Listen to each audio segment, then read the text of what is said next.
All right, we'll get more of your calls momentarily, but I want to add something to the mix. No Rieger oversell, and there's no smarm or sarcasm. I'm just dealing direct with you. I think if this happens, this is equal parts positive and impactful.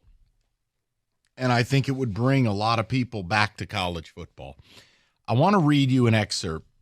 Pete Thamel had a piece about this new CEO of college football position and kind of how it would work. Now, obviously, you've got the House has to settle on things this summer, but the minute that happens, it sounds like this could happen. Quote, most prominent among the changes will be a change in how enforcement works, as the NCAA will no longer be in charge of traditional enforcement, and a CEO would be put in place with powers that never existed before. What have I always compared college football to? Horse racing. No central, effective governing body. Archaic process. I mean, think about it. Yeah, part of it is the fact Michigan was dumb and just didn't take their punishment last year.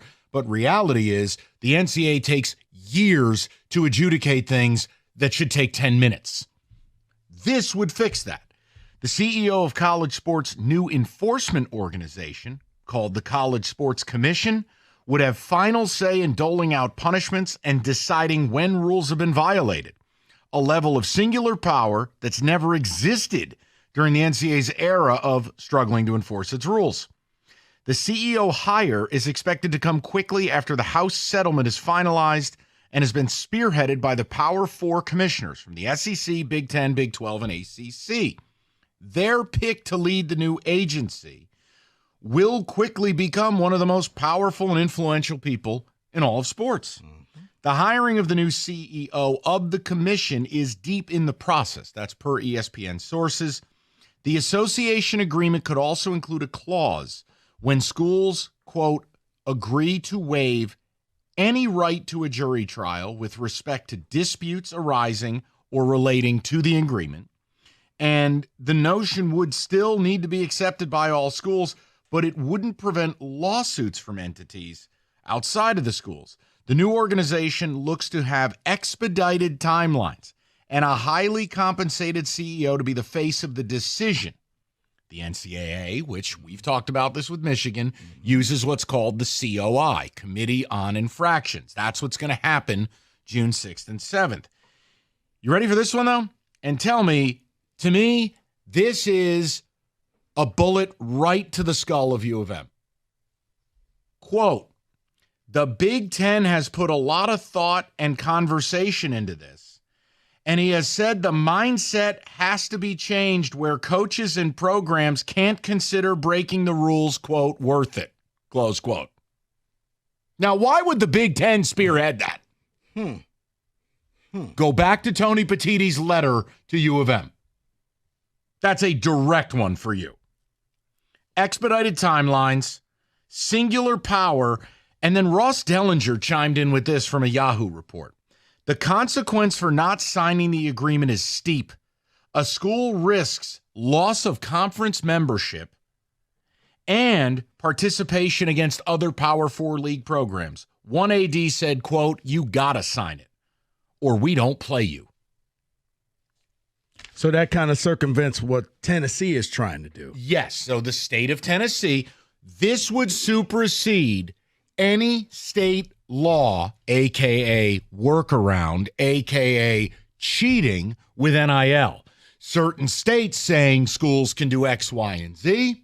The horse racing comparison is apt here for one reason. New York's NYRA, New York State Racing Association, has a different set of rules than the Maryland Thoroughbred Horsemen's Association, which has a different set of rules from Florida or the California Racing Commission. When you have a national governing body, it supersedes all local. Rico, if they do this, we're going to get a CEO in a position where the Power Four waive their rights. No more fiefdom.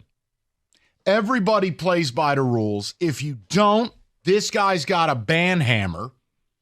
It gets NIL in check.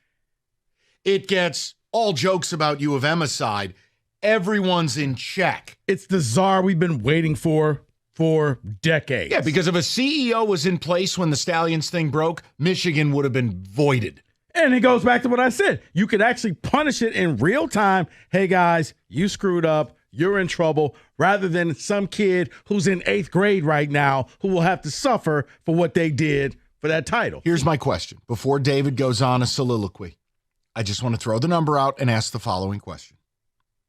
If this change happened, doesn't this fix 90% of what is wrong with college football? I can't change conference realignment. I can't change the playoff. But if I'm really honest with you and not just joking with Rico and having fun and doing our show, 90% of my angst is unchecked NIL, a ridiculous lack of oversight on rules or anything to do with the sport. This would actually fix 90% of it. 248-539-9797. I would just like to know if you view this positively like I do, or maybe it's a nothing burger in your world. I don't know. What is your take on this?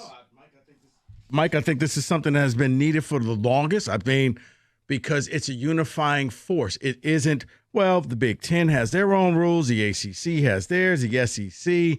When it comes to everything, there's nothing unifying. Now you have somebody who can walk in there and just say, nope, we're doing this.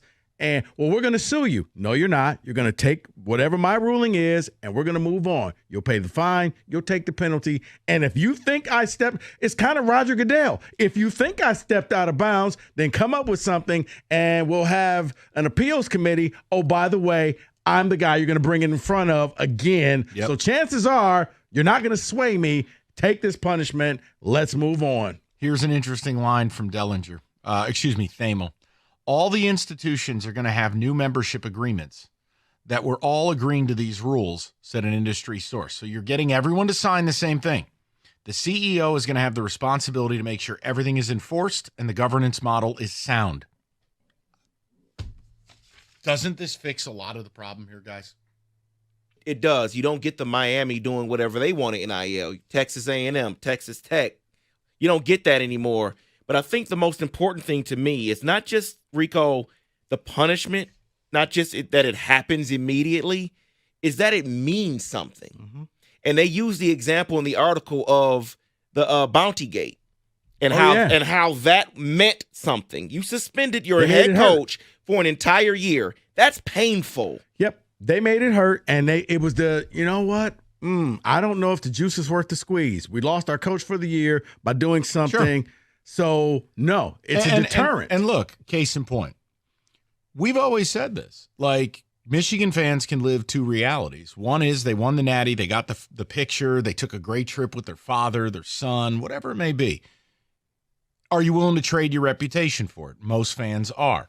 The bottom line is, in the new world, it will never be worth it because of something like this. Mm-hmm. For instance, the schools have to accept rulings as final. They are required to engage in the arbitration process. Per sources, when cases end up in arbitration, under the procedures that govern it, subpoena power is an option via the discovery process. That's an authority the NCAA never had. Imagine if Michigan were under subpoena. You already had your head coach deleting texts. So you would actually have to be there when they showed up.